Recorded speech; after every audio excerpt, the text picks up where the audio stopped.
যে সেম পরিবারের বাবার নাম আছে, ছেলের নাম কেটে গেছে, ছেলের নাম আছে, বাবার নাম কেটে গেছে, বাবার নাম আছে, মায়ের নাম কেটে গেছে, মায়ের নাম আছে, বেটি আছে, ওর নাম কেটে গেছে, এরকম সমস্যা হয়েছে। এখন আমি যদি দেখি এটাকে বা যে কেউ লোক যদি বলে, এটা কিন্তু হওয়ার কথা না। যদি বাবা ভোটার আছে তাহলে বেটা ভোটার থাকবে, বেটা ভোটার আছে মানে বাপ ভোটার ছিল। এখন যদি কারো এরকম যাদের যাদের এরকম সমস্যা হয়েছে, অ্যাডজুডিকেশনে বাদ গেছে, হতে পারে কোন একটা কাগজ প্রয়োজন ছিল, ওই কাগজটা হয়তো আপনারা দেননি, দিয়েছিলেন কিন্তু ওটা ঠিক করে দেখতে পারেননি, সেই কাগজটা হয়তো সাফিসিয়েন্ট ছিল না, যে কোনো প্রবলেম হতে পারে, তার জন্য এই সমস্যাটা আজকে হয়েছে। আমি এক একটা করে প্রশ্নের উত্তর দেবো, সব প্রশ্নের উত্তর শুনবেন কিন্তু মাঝখানে কেউ বলবেন না। এখন এটার সলিউশন কি আছে?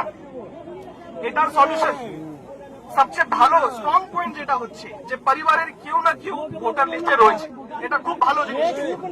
এখন বাকি যারা আছেন, যাদের নাম বাদ গিয়েছে, তাদের কাছে দুটো অপশন আছে। একটা অপশন হচ্ছে নতুন করে ফর্ম ছেড়ে দিব আমরা বিএলওকে, বা আমরা অনলাইনে অ্যাপ্লাই করবো, 6 নম্বর ফর্ম আমরা নতুন করে দেব, সেটা দিয়ে আপনার সমস্যার সমাধান হতে পারে। সেকেন্ড অপশন আছে যেটা হচ্ছে ট্রাইব্যুনালে আমরা যেতে পারবো। আমাদের প্রত্যেকটা গ্রাম পঞ্চায়েতে একটা বিএসকে আছে, যেখানে বাংলা সহায়তা কেন্দ্র নেই, সেখানে গ্রাম পঞ্চায়েত আছে। গ্রাম পঞ্চায়েত সবাইকে কালকে আমরা মিটিং করে বলেছি যে প্রত্যেকটা গ্রাম পঞ্চায়েতে যে সেক্রেটারি আছে বা এক্সিকিউটিভ অ্যাসিস্ট্যান্ট আছে, তারা কিন্তু আপনাদের যে দাবিগুলো আছে সেটা যে ট্রাইব্যুনালে অনলাইনে অ্যাপ্লাই করতে হবে, সেটা আপনাদের হয়, ওরা আপনাদের জন্য অ্যাপ্লাই করে দেবে, যাতে আপনারা ট্রাইব্যুনালে টাইমলি আপনারা সাবমিট করতে পারেন। আজকে আমার এই ভাই আমাকে বলেছে যে 15 দিনের টাইম ছিল, 8 দিন অলরেডি পেরিয়ে গেছে, আমি কবে আবেদন করব? তার জন্য আমাদের যে সলিউশন আছে, আজকেই এখান থেকে বেরিয়ে আমরা একটা চিঠি লিখবো, উপরে জানাবো যে এদেরকে টাইম এক্সটেনশনের একটা ব্যাপার ভাবতে হবে।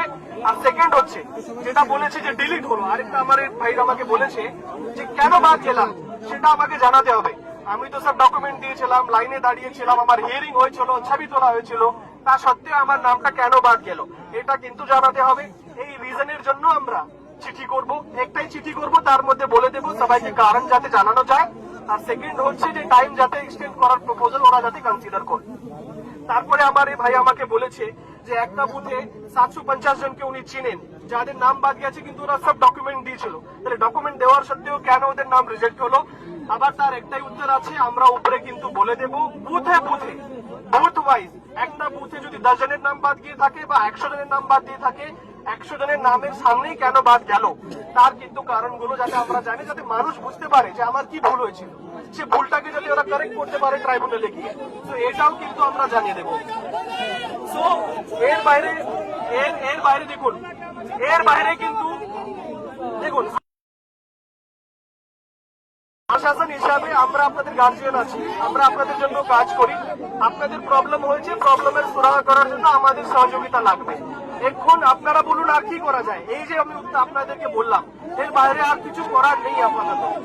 এখন আপনাদেরকে যা রিকোয়েস্ট শুরু থেকে করছি, আপনাদের যা প্রশ্ন থাকবে, যা সমস্যা থাকবে, আমরা,